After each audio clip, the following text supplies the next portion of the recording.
si Serapin Monteclaro, ang incumbent punong barangay, kabarangay Baybay Norte.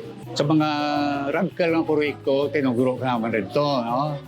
Halimbawa, seawall, no? Ang seawall sa Baybay Norte, no?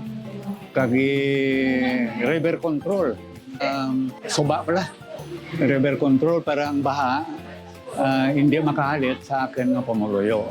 Ang 70,000 ayuda ng munisipyo, gamit naman ko sa mga infrastructure project. Kasi presabi canalization, no? Kaya kinanglanan ginaman, kaya stagnant ng mga tubig rito, no? Mura, no?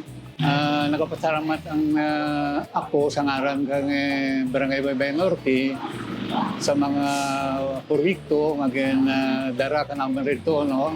Sa na-mentionar ko rin, ang seawall, no? Sa Baybay Norte, mga tourist spot rin na karon, no?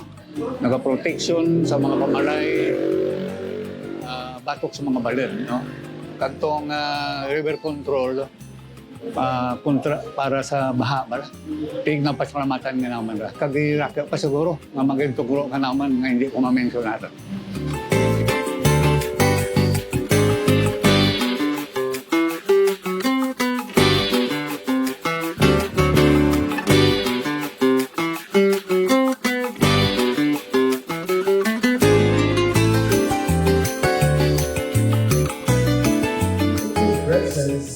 Ang simbolo ng pagpalaga.